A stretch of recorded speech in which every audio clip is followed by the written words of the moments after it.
오늘 주신 하나님 말씀 신약성경 마태복음 6장 1절로 4절의 말씀 되겠습니다. 신약성경 마태복음 6장 1절로 4절 말씀 받들도록 하겠습니다. 사람에게 보이려고 그들 앞에서 너희 의를 행하지 않도록 주의하라. 그러하지 아니하면 하늘에 계신 너희 아버지께 상을 받지 못하느니라. 그러므로 구제할 때에 외식하는 자가 사람에게 영광을 받으려고 회당과 거리에서 하는 것 같이 너희 앞에 나팔을 불지 말라. 진실로 너희에게 이르노니 그들은 자기 상을 이미 받았느니라. 너는 구제할 때에 오른손이 하는 것을 왼손이 모르게 하여 내 구제함을 은밀하게 하라. 은밀한 중에 보시는 너희 아버지께서 갚으시리라. 아멘. 할렐루야. 한번 크게 한번 해보지요. 할렐루야. 네.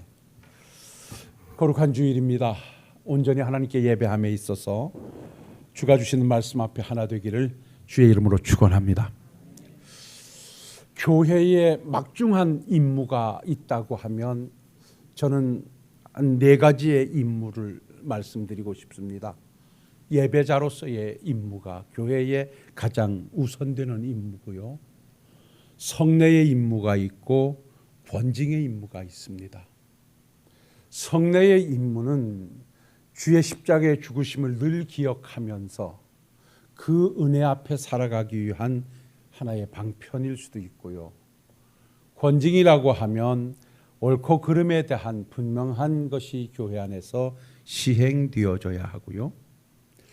그 다음에 한 가지 더 교회의 임무가 있다고 하면 그것은 증거의 임무입니다. 증거의 임무라고 하면 우리는 선교로 말씀드릴 수 있겠죠. 주께서 하나님의 교회를 설립하시고 하나님의 백성들을 주께로 인도하시고 막중하게 맡겨주신 사명은 땅끝까지 이르러 주의 증인이 되어달라고 하는 증거의 사명을 주셨습니다.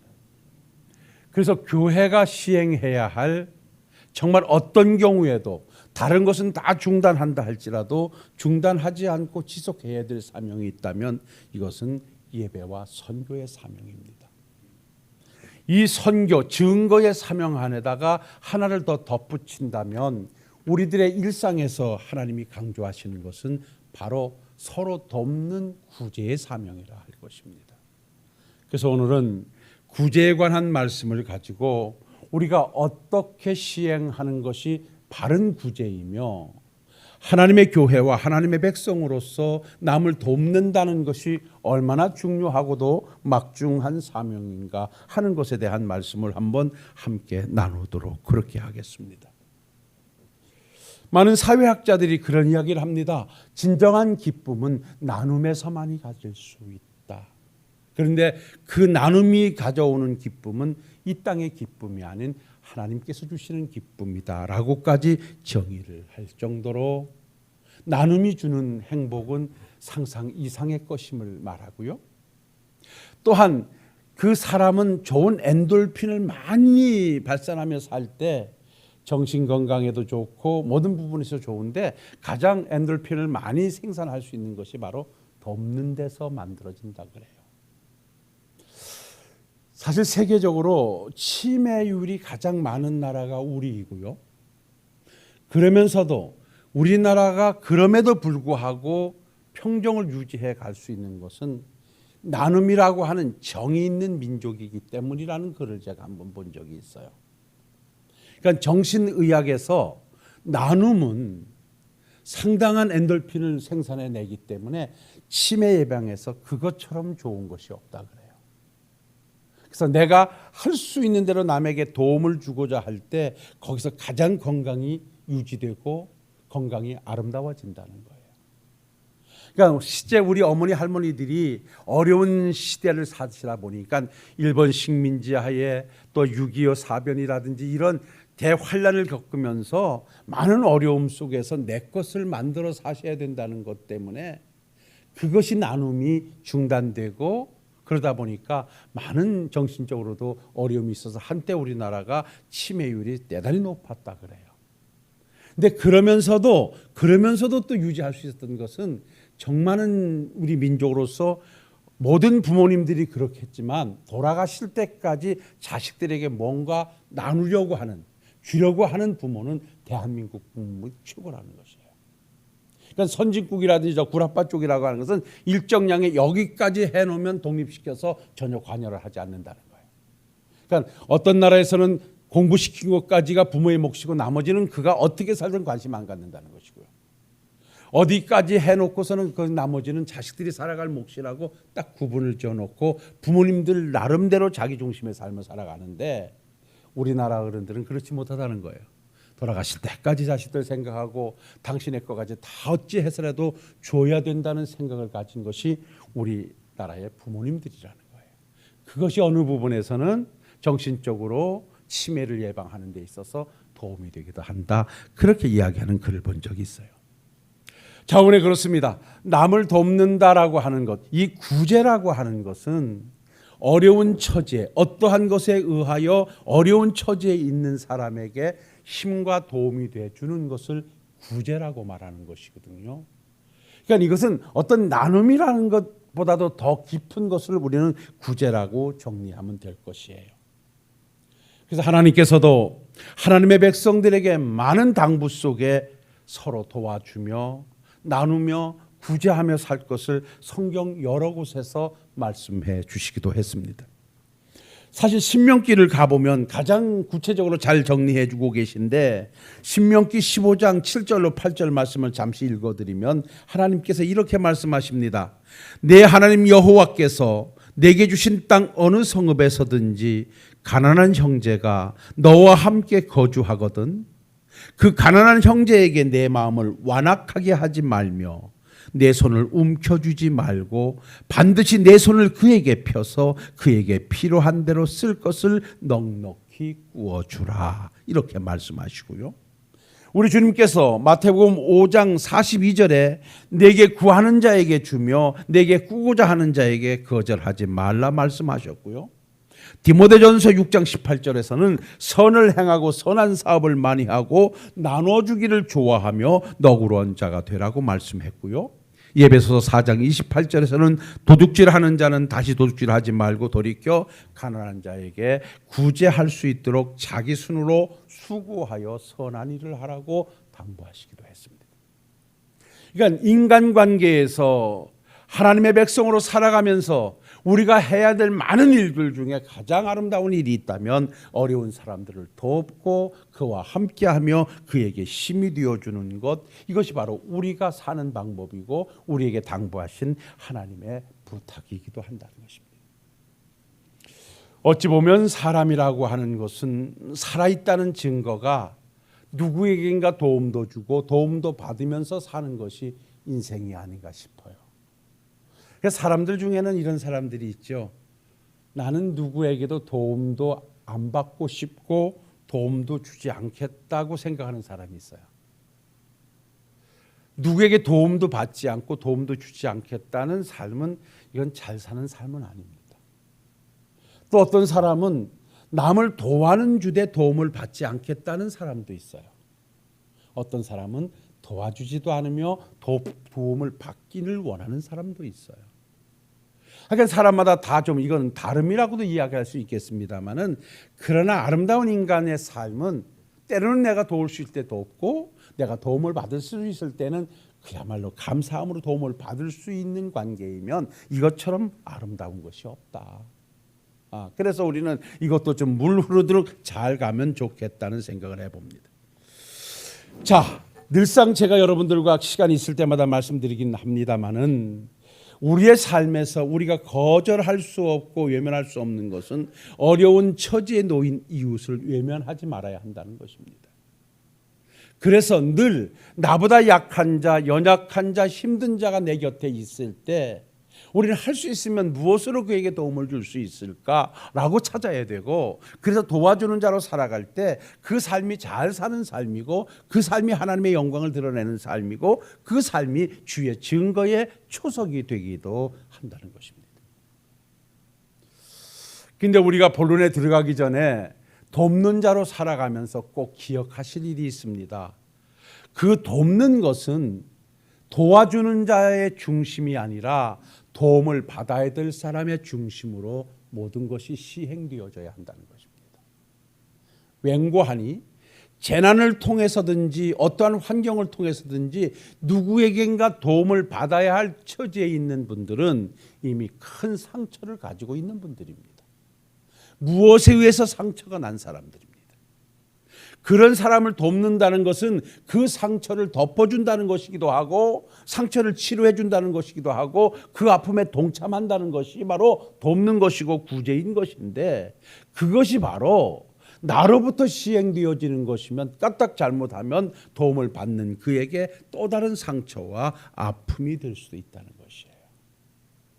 그래서 우리는 구제에 관하여서 말씀을 나누면서 크게 전제하고 들어갈 것은, 항상 남을 도울 때는 도와주는 내 입장이 아닌 도움을 받는 그 사람의 입장에서 모든 것이 시행되어져야 한다는 사실을 좀 전제해 놓고, 우리가 돕는 자로 서면 그 자리는 항상 아름다운 자리고 감사와 고마움으로 또 다른 은혜의 꽃이 피게 될 것입니다. 얼마 전에 우리 총회에 있는 모 교회에서 코로나로 많은 어려움을 당하는 교회들을 200교회를 선정을 했어요. 그래서 그 200교회에다가 50만 원씩 지원을 하겠다라고 하는 공지를 냈고, 총에서 각 노회에서 가장 어려운 교회들을 선출해서 200교회에게 도움을 주기로 했어요.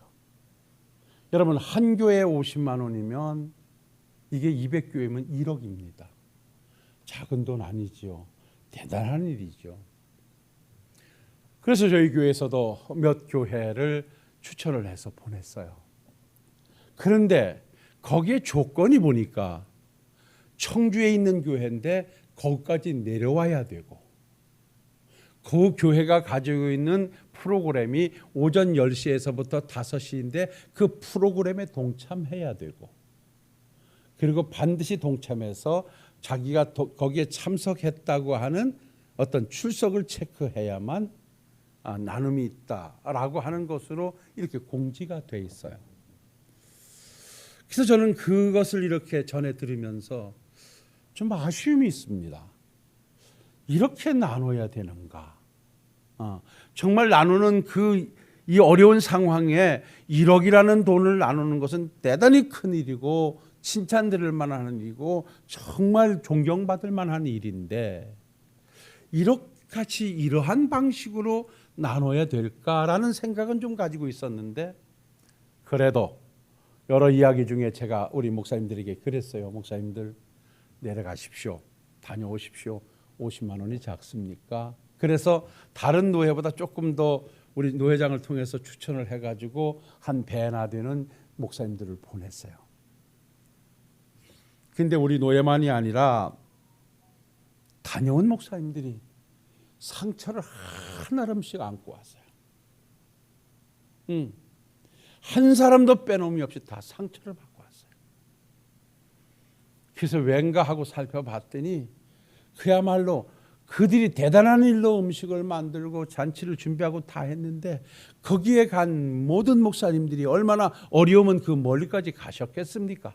그분들의 자존심을 있는 대로 건드려 놓고, 그야말로 제가 볼 때는 세상 나누면서 할 수 있는 갑질은 다 했고, 참 가슴 아파 위로할 길이 없었습니다. 그래서 함께 그냥 못된 놈이라고 얘기해 주는 것밖에는 방법이 없었습니다. 제가 그리고 이 말씀을 다시 한번 들여다봤습니다. 정말 그 아름답고 대단한 일을 하면서 왜 성경적 구제관으로 가져가서 그들에게 감동을 주지 못했을까? 1억이라는 돈을 가지고 어려운 상황에 정말 먹을 것이 없어 정말 개척하는, 우리 총회장님, 등경 총회장 한번 내려가셔서 거기 있는 목사님을 보고 저한테 그래요. 근데 우리 총회에서 여기 계신 목사님들을 대부분 다 처음 본 목사님들이라는 거예요. 그리고 우리 총회에 많은 목사님들이 총회 행사가 있을 때 뭐 기도회가 있다든지 수련회가 있다든지 무슨 총회가 있다든지 이럴 때 많은 사람들을 만나서 안면이 있는데 거기 모인 200명 목사님들은 다 처음 보던 목사님들이라는 거예요. 그건 뭘 얘기하냐면 정말 어려워서 어디 하나 움직이지도 못하고 작은 교회 하나 받들어 섬기는 그러한 목사님들이라는 거예요. 이분들이 도움을 받겠다고 왔는데 그분들에게 그야말로 위로는 해주지 못할지언정 그들에게 줄 50만 원을 가지고 상처를 가슴에 안고 왔다고 하면 참 잘못된 구제다. 누군 그럴 수 있겠지요. 그렇게 하지도 못하면서 남이 하는 일에 왜 그렇게 시비를 거느냐 그러겠지는 모르겠습니다만은 저는 단언하고 싶은 것은 그렇게 구제할 것이면 안 하는 게 좋다. 50만 원 손에 들려주고 500만 원 가슴에 상처를 가지고 돌아가도록 한다고 하면 그거는 하나님이 원하시는 구제가 아니고 그것은 진정 그에게 도움을 준 것이 아니라고 하는 거예요. 그래서 저는요, 우리가 앞으로 살아가시며 여러분들께서도 늘 돕는 자로 아마 오늘까지 살아오셨을 거예요. 작게는 가족에서, 친척에서, 친구들에게서, 이웃에서 여러분들은 알게 모르게 도움을 받고 도움을 주면서 여기까지 오셨어요. 거기서 항상 기억하실 일은 내가 도울 때는 도움을 받는 사람의 입장에서 그를 배려해서 시행하는 것이 아름다운 구제라는 사실을 가슴에 안으시고 오늘 이 말씀 속에 하나 되는 시간이 되시기를 주의 이름으로 부탁을 드립니다.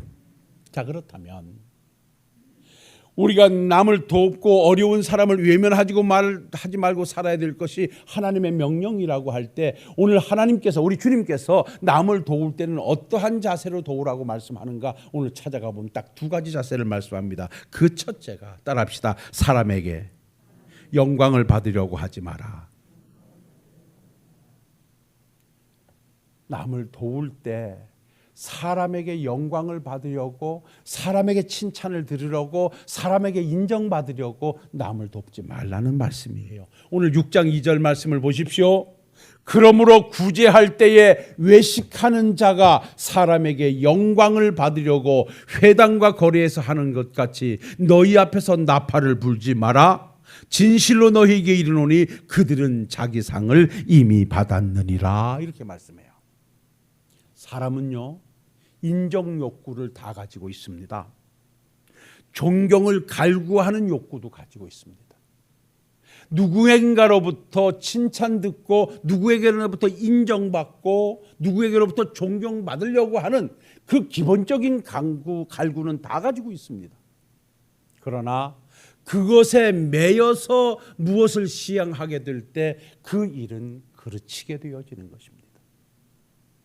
그런 욕구가 우리에게 있다 할지라도 그것을 뒤로 한 채 그 자체에 매이게 되면 거기서 자연스럽게 와지는 것이 인정 욕구로 채워지게 되는 것이고 존경 욕구로 채워지는 것이에요.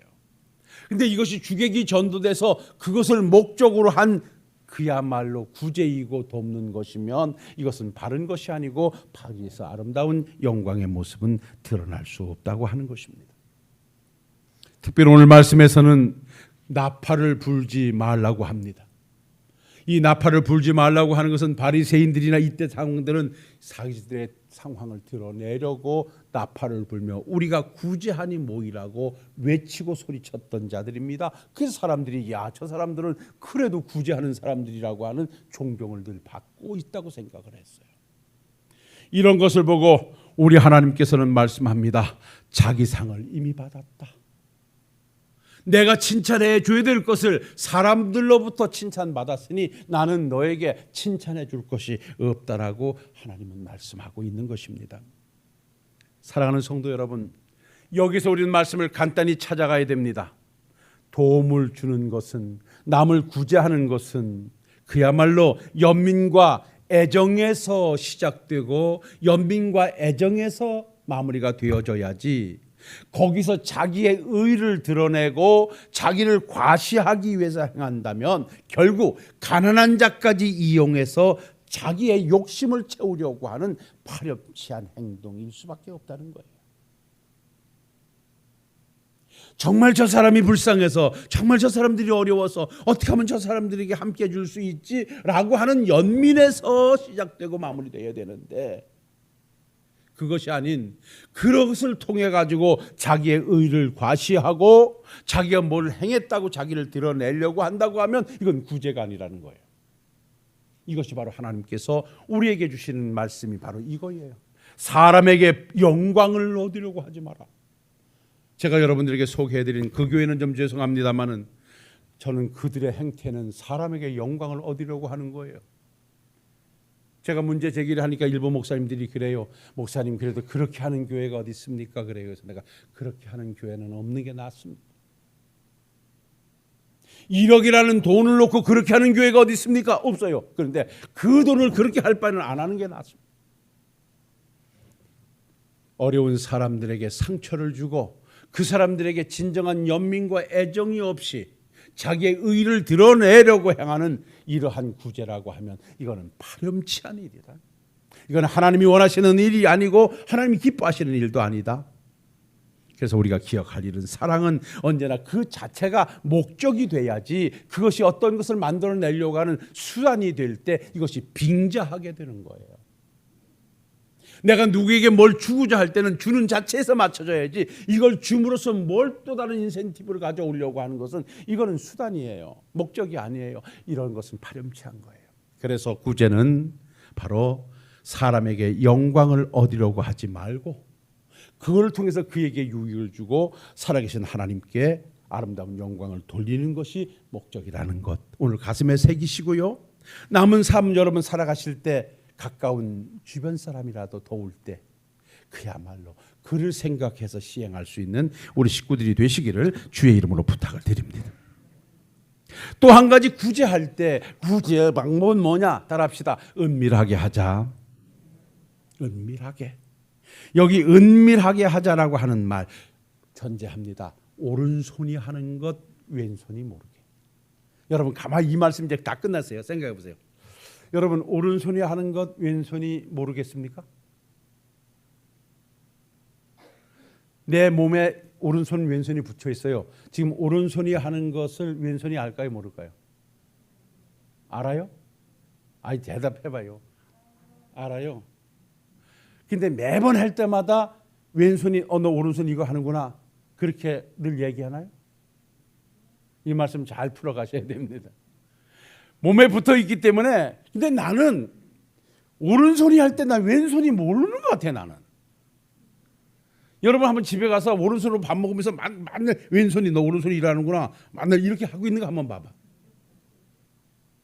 네? 왼손이 하는 걸 나는 오른손이 이렇게 걸어갈 때 내가 너 발이 일하는구나 뭘 볼 때 눈 너 고생하는구나. 여러분 그럽니까? 응? 오늘 우리 하나님께서 남을 도울 때 뭐라 그러냐면 3절로 4절에 너는 구제할 때에 오른손이 하는 것을 왼손이 모르게 하여 그 구제함을 은밀하게 하라. 은밀한 중에 보시는 내 아버지께서 갚으시리라 그랬어요. 오른손이 하는 것을 왼손이 모르게 하라고 하는 것은요, 어떤 일을 하려고 할 때 계산하지 말고 주저하지 말고 신속히 하라는 거예요. 내 몸에 있어요. 이게 넘어가려고 그래요. 근데 오른손이 너 멈춰. 왼손이 잡아야 돼. 여러분 그렇게 해서 서로 견줍니까? 얼른 잡는 것이 그 손이 잡는 손이지요. 그러니까 남을 도울 때 오른손이 하는 걸 왼손이 모르게 하라는 것은 신속하게 하라. 계산하지 마라. 이 말씀이고요. 또 오른손이 하는 것을 왼손이 모르게 하라는 것은 보상관념에 매이지 말라는 거예요. 기억하지 말라는 거예요.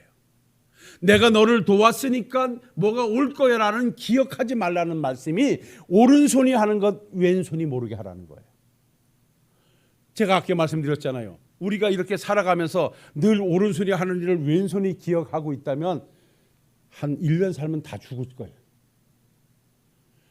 우리는 수없이 왼손을 쓰고 오른손을 쓰지만 저는 이렇게 이 말씀을 하고 계산해 보니까 오른손이 한 걸 내가 왼손이 기억한 게 별로 없는 것 같아요. 왼손이 한 걸 오른손이 기억해서 그때 20 몇 년도 90 몇 년도에 왼손이 2일 했지. 오늘 아침에 일어나면서 왼손이 2일 했지. 여러분 기억하시는 분 있으면 적어가지고 내가 과자 하나 더 드릴게요. 아무도 몰라요. 왜냐?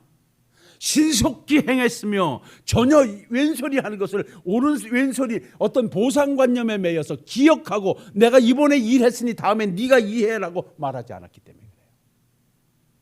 오른손잡이는 평생 오른손을 가졌으면서도 생색내지 않아요. 기억하지 않아요. 우리가 하나님 앞에 구제할 때 바로 그거예요. 오른손이 하는 것 왼손이 모르게 하라고 하는 것은 신속히 해라. 도와야 되겠다고 하면 계산하지 마라. 신속히 하라. 그리고 도왔다고 하면 기억하지 마라. 기억하게 되면 어느 날 가서 생색내게 되고 생색내다 보면 공치사하게 되고 공치사하게 되면 받은 사람에게 또 다른 상처를 물려주는 것이니 내가 도울 수 있을 때 하나님의 은혜로 도왔다면 거기에서 멈춰라. 그래서 잠언서 11장 1절로 2절에서는 이렇게 말합니다. 너는 내 떡을 물 위에 던져라. 떡은 구제입니다. 흘러가는 물 위에다가 떡을 던지면 그 떡은 내가 영원히 못 잡습니다. 그런데 우리 하나님은 말씀합니다. 여러 날 후에 도로 찾을 것이다. 뭡니까? 함께 살아가면서 도와야 될 때, 도리를 해야 될 때 하는 것이지. 내가 저 사람한테 이걸 하고 난 이후에 다시 받을 것인가 안 받을 것인가를 계산한다면 하나도 못하는 거예요. 근데 우리가 살아봤지만 내가 누구한테 뭘 도와준 대로 나도 도움을 받았는가? 그렇지 않습니다. 그런데 나도 누구를 도와주지 않았는데 그 사람으로부터 도움을 받는 경우도 참 많습니다. 바로 그것입니다. 지금 처지에서 내가 할 수 있는 것, 그것을 할 때 거기에서 또 다른 은혜가 내게도 임하게 된다는 것입니다. 그러면서 이렇게 말합니다. 훗날 무슨 재앙이 내게 임할런지 모른다. 지금 도와야 될 때 다음에 돕겠다고 뒤로 미뤘다가는 그때는 도움의 날이 없을 수도 있다라고 이미 결론적으로 말씀을 주시기도 합니다. 사랑하는 성도 여러분, 말씀을 정리하겠습니다. 우리는 남은 여생, 지금까지도 그래 오셨습니다마는 돕는 자로서의 삶을 살아야 할 것입니다. 왜 그런가 하면 하나님의 명령이고요. 성경의 말씀 보니 돕는 자는 하나님이 보상해 주신다고 합니다. 왜 도와야 되는가? 하나님의 보상이 있습니다. 여러분 성경 보십시오. 마태복음 6장 4절 같이 읽어보십시다. 내 구제함을 은밀하게 하라. 은밀한 중에 보시는 너희 아버지께서 갚으시리라. 여기 갚으신다라고 하는 것은 따라합시다. 돌려준다. 보상한다. 여러분들이 이만큼 사시는 것은 여러분들이 지금까지 알게 모르게 도움을 주면서 살아오셨기 때문에 하나님께서 이와 같이 여러분들에게 보상해 주신 거예요. 저는 확실한 고백이 하나 있습니다. 우리 교회가 어려운 중에서도 이만큼이라도 유지할 수 있는 것은 우리 교회가 다른 교회처럼 1억짜리를 몇 천만 원짜리를 하진 않았지만 교회가 설립되어지고 지금까지 구제와 중단을 멈추지 않았고 크든 작든 그 일을 시행하겠다고 제가 내놨을 때 여러분들께서 한 번도 거절하지 않으셨고 그래서 우리가 그 일을 지금까지 지속해 왔기에 우리 하나님께서 여러분들에게 영육간의 복을 주셨고 우리 교회도 여기까지 붙잡아 주신 줄로 믿습니다. 나는 확신하고 있습니다. 그래서 재정을 관리하시는 우리 집사님들께서는 좀 어려움이 있겠지만 저는 누군가가 도와줘야 되고 도움을 필요한 사람이 왔을 땐 주저하지 않아요. 어찌 보면 좀 넘치도록 그럴 수도 있어요. 그러다 보니까 어려운 분들은 그저 마지막으로 우리 교회에 오면 된다고 생각하는 분들도 몇 분 계셔요. 좋습니다. 그렇다고 우리가 뭘 팔아가지고 빚을 내가지고 할 수 못 자지만 내가 좀 덜 쓰고 좀 어려움 중에서도 도울 수 있다면 얼마나 좋은 일이에요. 이것은 제가 여기서 물론 후임이 와도 우리 교회는 전통으로 그러한 교회가 되어야 됩니다. 그래야 하나님이 붙잡아 주시는 교회고 하나님이 은혜를 주시는 교회고 그래야 하나님께서 여러분들의 가정과 여러분들의 삶의 현장에도 또 다른 은혜로 채워주실 줄로 믿습니다. 구제는 하나님의 명령입니다. 그리고 구제는 하나님의 축복입니다. 하나님께서 반드시 시행하라. 내가 갚아줄게. 네가 그것을 행해서 그로부터 받지 못한다. 억울하게 생각하지 마라. 계산하지 마라. 나는 너를 계산하고 있다. 네가 행한 대로 나는 갚아줄 것이라고 오늘도 말씀하고 있으니 사랑하는 성도 여러분들이요, 내 앞에 내 주변에 도와줘야 될 자가 있다면 주저하지 마시고 오른손이 하는 것 왼손이 모르게 신속하게 기억하지 말고 도울 수 있는 데까지 도와주시는 우리 식구들이 되시기를 주님의 이름으로 축원합니다. 축원합니다. 사랑과 은혜가 충만하신 아버지 하나님, 오늘도 교회의 임무 중에 하나인 구제에 관하여 함께 말씀을 나누었습니다. 남을 돕는 일은 반드시 우리가 해야 할 일이고 생명이 있는 한 반드시 사람으로서 시행해야 될 일임을 알고 있습니다. 특별히 하나님께서도 우리에게 구제하며 살 것을 말씀하셨음을 기억하게 하옵시고, 아버지 하나님의 구제를 시행함에 있어서 늘 받는 자 입장에서 선한 방법 따라 감동되는 자리로 섬김을 다해가는 종이나 우리 식구들 되게 하옵소서. 언제나 사람에게 영광을 받으려 하지 않게 하시고 은밀한 중에 그의 도움이 될 수 있는 우리 교회가 되게 하옵소서. 예수님 거룩하신 이름으로 간절히 기도하옵나이다. 아멘.